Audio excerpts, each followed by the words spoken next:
बहन की शादी को 6 साल हो गए, मैं कभी उनके यहाँ नहीं गया।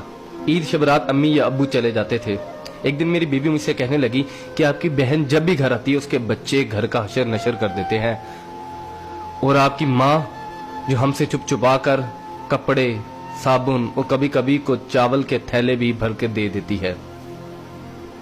अपनी माँ से कहो ये हमारा घर है, कोई खैरात सेंटर नहीं। मुझे ये सुनकर बहुत गुस्सा आया कि मैं अपने घर का बहुत मुश्किल से गुजारा कर रहा था और मेरी माँ सब कुछ मेरी बहन को दे देती है। बहन एक दिन घर आई हुई थी तो उसके बेटे ने टीवी का रिमोट तोड़ दिया। मैंने माँ से गुस्से से कहा कि माँ, बहन को कहा करो ईद के दिन आया करे, और ये जो आप साबुन, चावल और ये जो चीजें देती हो इनको बंद करें। माँ चुप रही, लेकिन बहन ने ये सारी बातें सुन ली। 4 बज रहे थे, बच्चों को तैयार किया तो बहन ने कहा कि भाई मुझे बस स्टॉप तक छोड़ आओ। मैंने झूठे मुंह कहा बहन रुक जाती कुछ दिन। बहन मुस्कुराई और बोली नहीं भाई, बच्चों की छुट्टियां खत्म हो रही हैं, मुझे जाना है। फिर जब हम दोनों भाइयों में जमीन का बंटवारा हो रहा था तो मैंने साफ इनकार कर दिया कि मैं अपनी जमीन से बहन को हिस्सा नहीं दूंगा।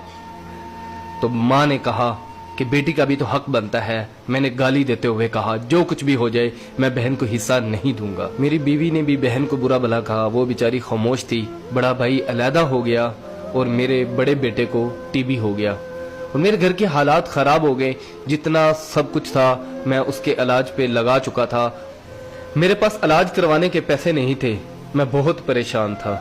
लाखों रुपए लगा चुका था और भूख सर पे थी। परेशानी की हालत में कमरे में बैठा शायद अपने हालात पे रो रहा था। उसी वक्त मेरे घर में वही बहन आई। मैंने गुस्से से बोला ये आगी मनहूस। मैंने बीवी को कहा कुछ तैयार करो बहन के लिए। बीवी मेरे पास आई और कहा कोई जरूरत नहीं गोश्त और बिरयानी बनाने की। फिर 1 घंटे बाद वो मेरे पास आई।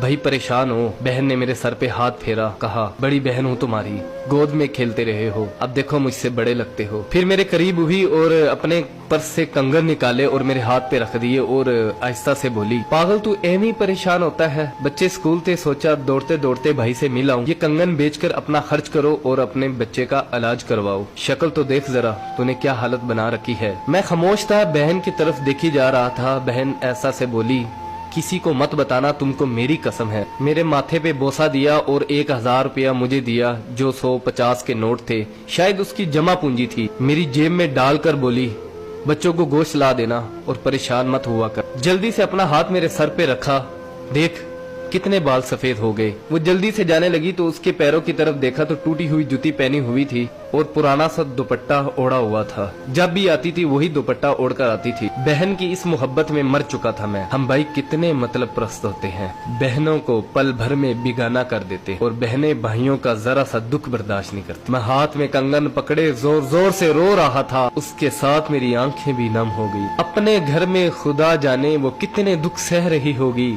कुछ लम्हे के लिए अपनी बहनों के पास बैठकर हालचाल पूछ लिया करो, शायद उनके चेहरों पे कुछ लम्हों के लिए एक सुकून सा आ जाए। बहनें माँ का रूप होती हैं और भाई बाप का रूप होते हैं। स्टोरी अच्छी लगी हो तो इसको लाइक कर दीजिएगा, इसको शेयर भी कर दीजिएगा।